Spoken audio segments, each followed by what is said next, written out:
Welcome back to the Consistency Corner. And if you're new here, welcome for the first time. I'm glad to have you here.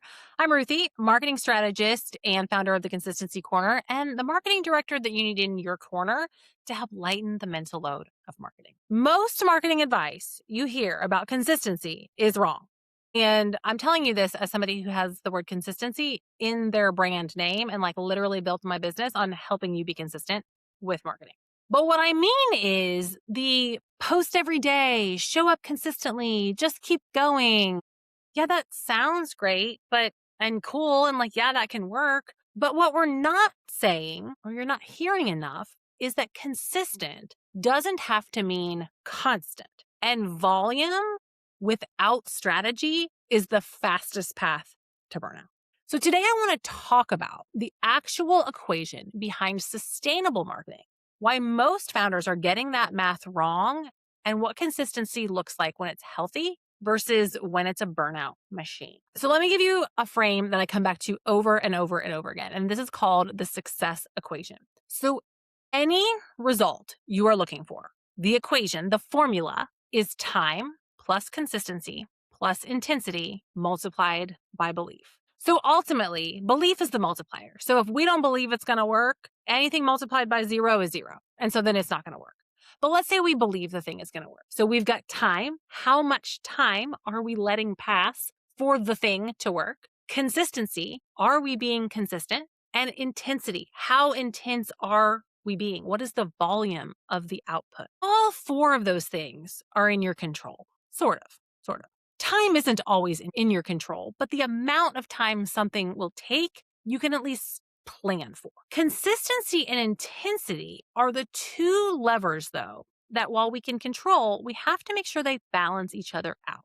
And this is where most marketing advice starts to fall apart. It tells you to be more consistent without ever talking about intensity, or it tells you to be more intense, do more, post more, be more places, without honoring the fact that you don't have the capacity to do that consistently. Here's another way to think about this success equation is if you're a couch potato and you decide, I'm going to train for a marathon. Okay, great. I have 12 weeks until the marathon. All right, that's my time button. I have 12 weeks. And I decide I'm going to go and run 10 miles a day, every single day. And then I'm going to run 11, and then I'm going to run 12 until, I'm going to go from 10 to 26 over the next 12 weeks. My math's probably not math in here, but you get the point. But I start with 10.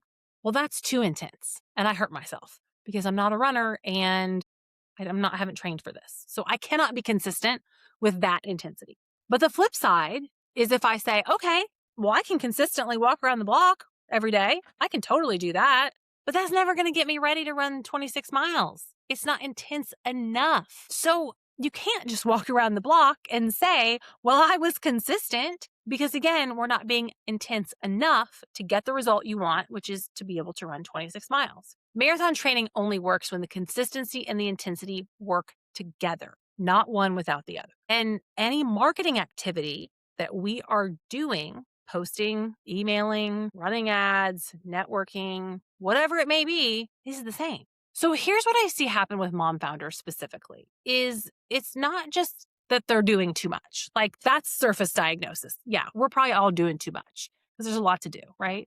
But the real pattern is shiny object syndrome and comparisonitis. Somebody told you to start a podcast. Somebody told you should be on TikTok. Somebody told you to write a newsletter. Somebody said Substack is where it's at. Somebody said, no, you should run ads. And so now you're trying to do all of it, or feeling bad that you're not. And what you are doing now, you're probably not doing very well because you're doing too much. And that's the burnout cycle. Too many half-built channels, none of them getting the intensity that they need to actually work, and you not being able to be consistent because you're trying to do too much. You're trying to be too intense. And then you wonder why nothing's working, because consistency without intensity at the right level is just maintenance. It's not growth. So when we say that thing isn't working, is it that it's not working at all? It's not getting you any results? Are the results 0? Or are the results just not what you wanted? It didn't move fast enough? Because if it's not working at all and you literally have 0 results, okay, then maybe that's not the right strategy. But if it's getting you some results, it's moving the needle, it's headed in the right direction, it just hasn't achieved the goal yet. Okay, which of those levers, time, consistency, intensity, can we increase to get the results that we actually want? But it's why we have to start with capacity, not channels, when we're talking about marketing strategy. Because the capacity is going to tell us the intensity that we can sustain consistently. I'm going to say that again because that was a mouthful. Capacity is going to inform the intensity that we can actually sustain consistently. If your capacity is lower, you can still get results, but the time component stretches. Lower intensity, longer timeline. That's the trade. There's no cheating it. So if you can't be consistent at the volume you need to hit your goals in the timeline you want, you have two real options. You either accept the longer timeline at lower intensity, or you open up your capacity so that you can get more intense and be consistent with that intensity by either outsourcing, getting help with other things, not the thing that you're trying to do, or handing off the thing that you're trying to do.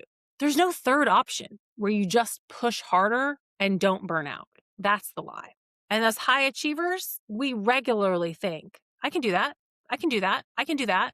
But we can't do all the things. We cannot do all the things all the time. Literally, my little friend Claude, my AI agent, even told me as I was doing a exercise with it on my own capacity, Claude was like, you're trying to do 3 people's jobs at once, and you wonder why you're exhausted. Because again, the third option, pushing harder, trying to do more, is what leads to burnout. So let me walk you through how I think about this with my own marketing strategy. When I map out my marketing strategy, and do this for clients too, I look at top of funnel, middle of funnel, and bottom of funnel separately.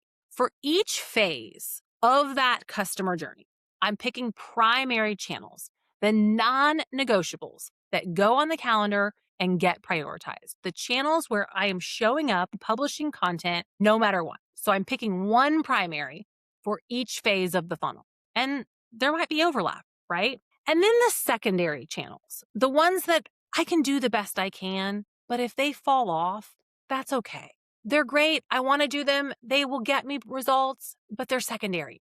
They're not non-negotiables. And then I know that if they do fall off because of my capacity, that they might impact the results, but I'm okay with that because I've planned for it.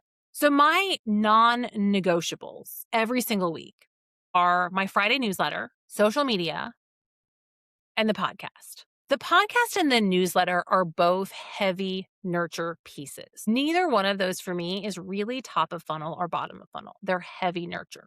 And then social media, while I show up on social media every single week, the volume flexes. And social media can be used for top of funnel, middle of funnel, and bottom of funnel, depending upon the type of content. And whether or not I can achieve 1, 2, or all 3 of those jobs depends on the amount of volume content that I'm putting out there. So I might be inconsistent with networking. I might be inconsistent with asking for referrals. I might be inconsistent with certain social media platforms because when I say I prioritize social media, I prioritize one platform, Instagram. LinkedIn is a secondary for me. TikTok and Threads, tertiary. Like we're just putting those over here. We don't even care about those. If I show up, I show up. It's mostly for research. But then there's other channels in the mix, such as ads, such as SEO, such as funnels that are working on autopilot. And because I have often been inconsistent with top of funnel work, that's why I decided to layer in an ad funnel. And so that's a gap that I'm filling. I'm spending money on something I don't have the capacity to consistently produce organically. That doesn't mean that I'm failing. It doesn't mean that I'm not good at marketing. It's that I'm being honest about my own capacity and using money to buy what I can't spend in time. And those are the questions that I ask my clients. We talk about whether or not ads make sense for you. And how fast do you want to go? What capacity do you have? What's your budget? Like all of those things are pieces of that conversation.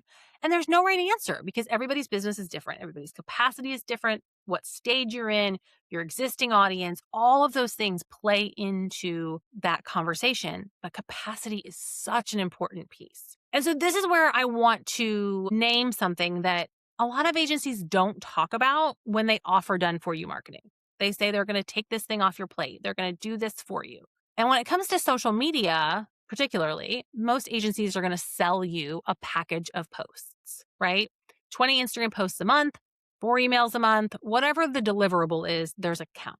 That alone is not a strategy. That's a content factory. So what we do at the corner office is different. We build the strategy, meaning what channels are we going to use and how intense do we need to be in those channels based upon bandwidth, your capacity, your budget, and your business goals. And the retainer hours, because we build a custom retainer for every single client, the retainer hours will flex up or down based upon what we build for you and what your budget is. And then the retainer hours from month to month can be allocated accordingly so that we're fitting the projects and the deliverables into the bandwidth that you actually have.